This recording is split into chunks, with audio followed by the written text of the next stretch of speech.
दादी और बुआ जी बुलबुल को लेकर कहीं और चली जाती हैं तो क्या राधिया ढूंढ पाएगी बुलबुल को, या फिर दादी और बुआ जी कामयाब होंगी अपने मिशन में। क्योंकि दादी नहीं चाहती थी कि राधिया वापस लेकर आए बुलबुल को।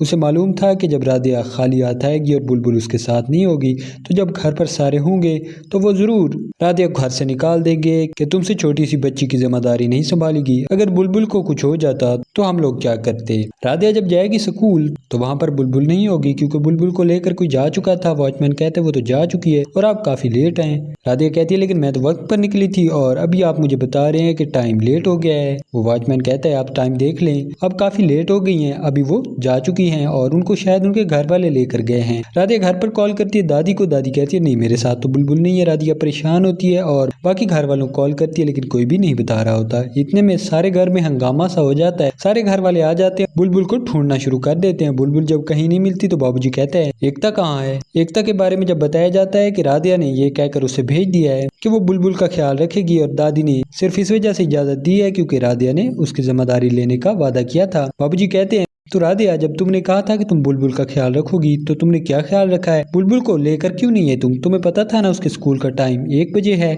जब गई थी तो काफी लेट हो गई थी। राधिया कहती हाँ बाबूजी मैं तो टाइम पर ही गई थी और मैं अपने मोबाइल से टाइम देख रही थी, मैंने अलार्म भी लगाया हुआ था। फिर अचानक ऐसा क्या हुआ कि मैं लेट हो गई।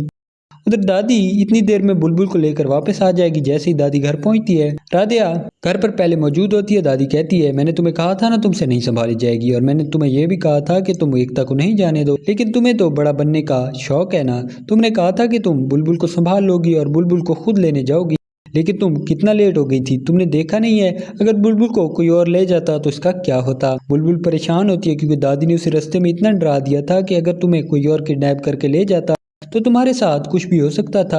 बुलबुल भागकर अपने बाबा की तरफ जाती है। बाबा गुस्से से राधिया के देखते हैं लेकिन उसे कुछ बोलते नहीं। बाबूजी कहते हैं राधिया अब तुम बताओ कि ये सब तुमने क्यों किया। अगर तुमसे इस बच्ची की जिम्मेदारी नहीं संभाली जाती तो तुमने एकता को क्यों भेज दिया वहाँ। तुम एकता को वापस बुलाओगी अभी के अभी। घर वाले जब ये कहते हैं तो दादी कहती है तो तुम लोग क्या समझते हो ये इतनी छोटी बात है कि राधिया को इतना आसानी से छोड़ दिया जाए।